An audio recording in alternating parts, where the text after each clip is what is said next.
Olá, meus amados, tudo na paz? Aqui é o irmão Alex novamente para dar continuidade aqui na leitura da carta aos Romanos. Nós lemos já o capítulo 7 e agora nós vamos ler o capítulo 8, beleza? Se você quiser ouvir os outros capítulos anteriores, manda uma mensagem aí para nós que eu mando para você, beleza? Vamos ler os últimos versículos, do capítulo 7 para a gente entender que é uma continuidade. Vou falar novamente. Quando você for ler, para que você venha ter a compreensão normal, não pare. Quando o livro foi escrito, ele não tinha essas divisões, então tu pode ler ela linear, para que você venha ter a compreensão correta do assunto, beleza? Então vamos ler aqui o versículo 24 do capítulo 7. Infeliz que sou, quem me libertará deste corpo de morte? Graça seja dada ao Eterno pelo Yeshua, nosso Senhor. Em suma, pela minha mente sirvo a lei do Eterno, mas pela carne sirvo a lei do pecado. Agora nós vamos iniciar o capítulo 8.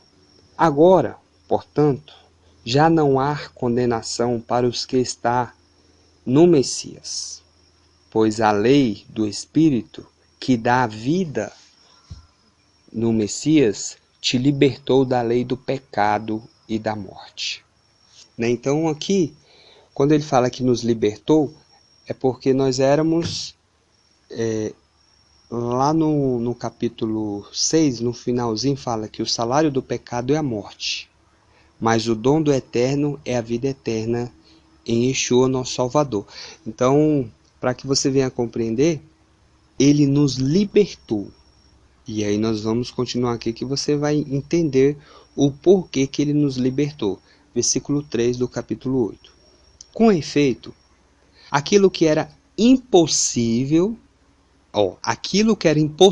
para a lei, em razão da fraqueza da carne, o Eterno o realizou enviando seu próprio Filho, em nossa carne semelhante e a do pecado.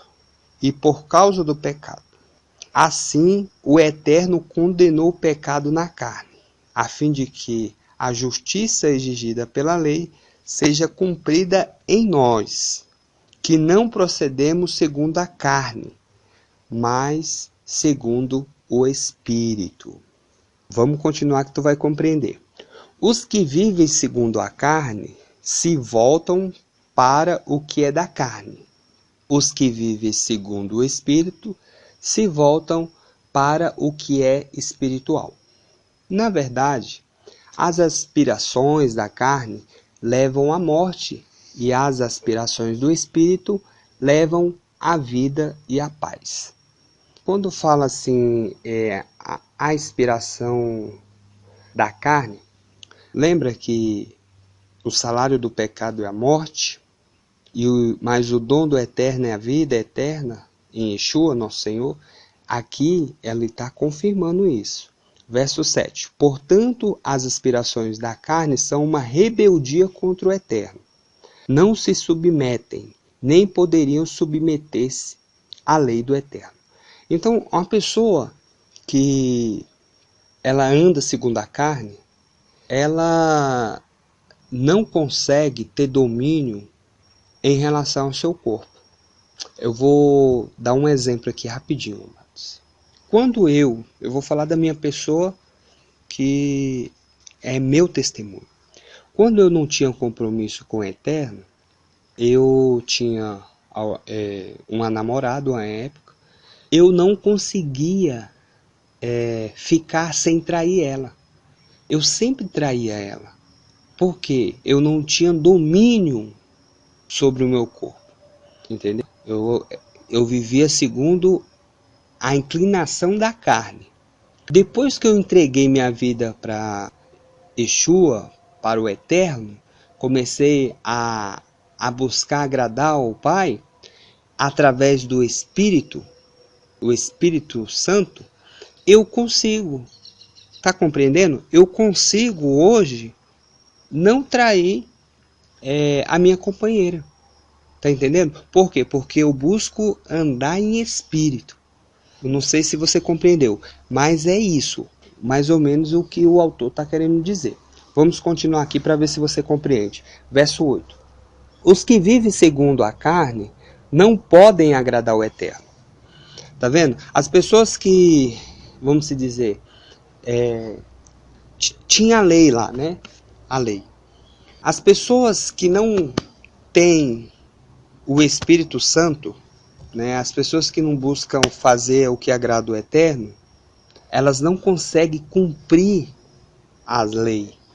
E aí o que acontece? O pecado domina essa pessoa, beleza? E ela não consegue agradar o Eterno. Por quê? Porque ela vai cobiçar, ela vai roubar, ela vai fazer coisas erradas.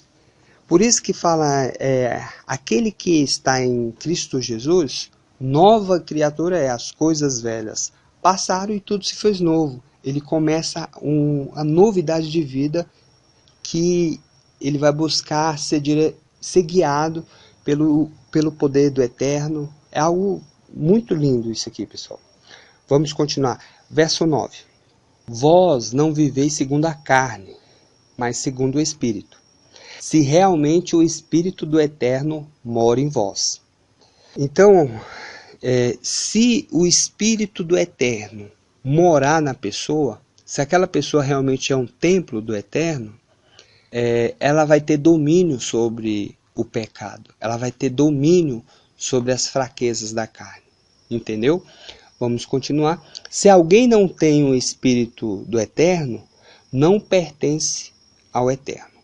Então, isso aqui é interessante.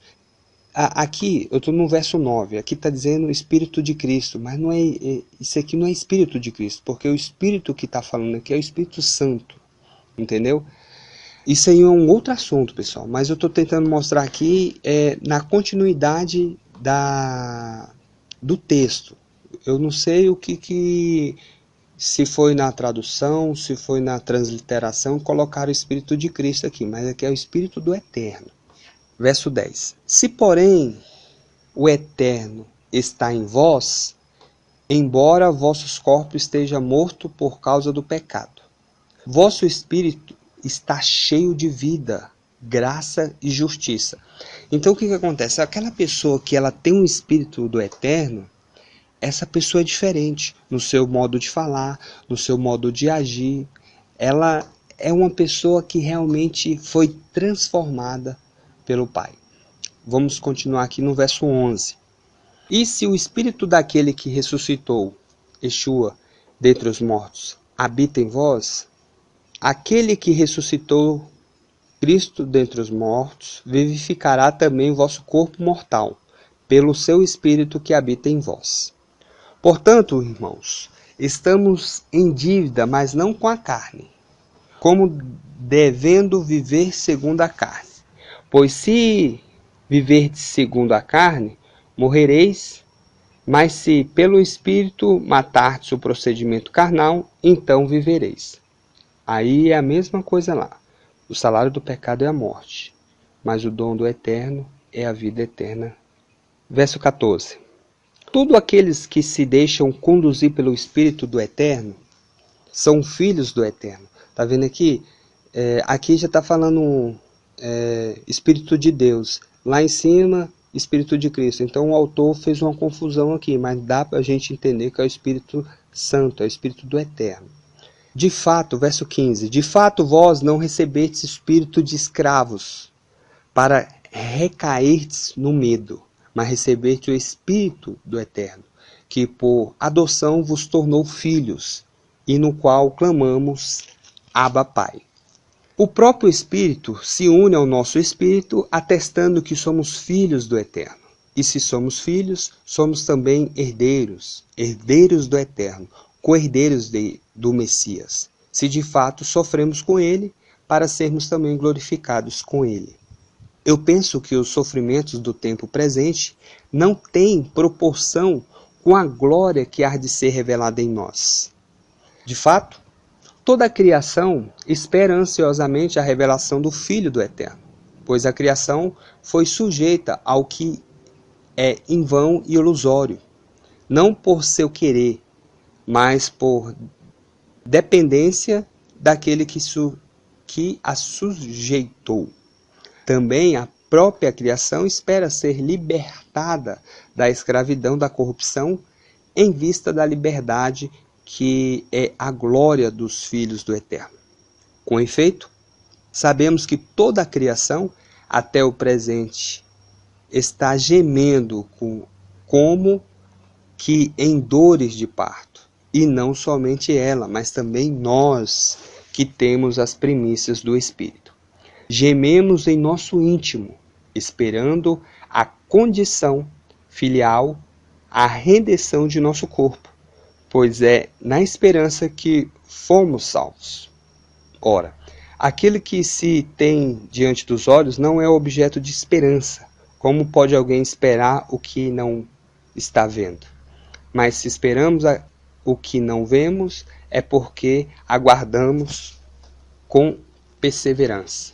Da mesma forma, o Espírito vem em socorro de nossa fraqueza, pois não sabemos o que pedir, nem como pedir.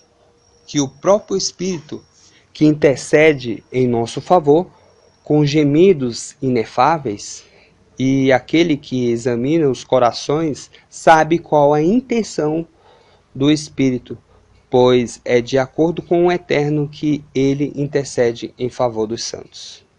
Sabemos que tudo contribui para o bem daqueles que amam o Eterno, daqueles que são chamados segundo o seu desígnio, pois os que ele conheceu desde sempre também os predestinou a se configurarem como a imagem do seu Filho, para que este seja o primogênito numa multidão de irmãos. Aqui, pessoal, é interessante o que acontece.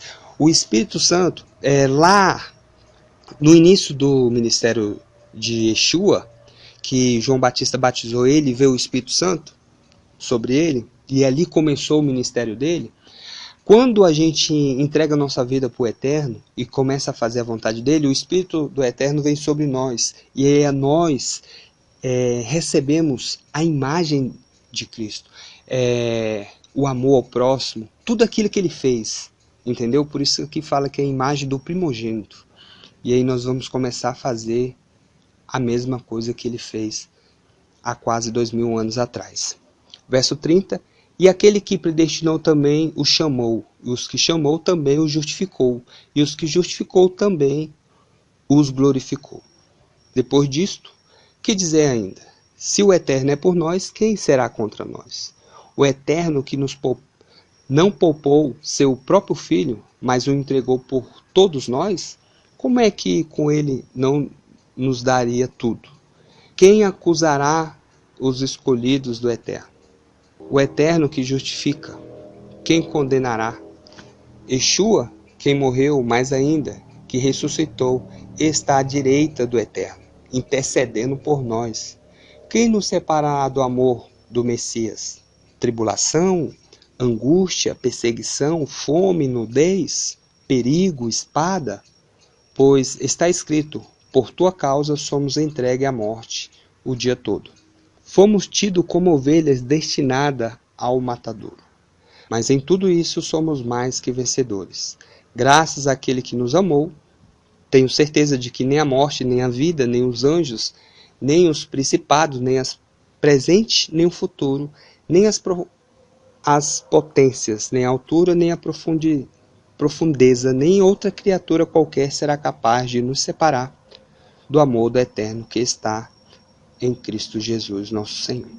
Beleza, pessoal? Terminamos o capítulo 8. Desculpa aí, ele foi bastante longo, mas espero ter contribuído e que você esteja gostando. Se você quiser receber as mensagens, manda uma mensagem aí para o meu WhatsApp 61991192421, irmão Alex. Fique na paz e um grande abraço.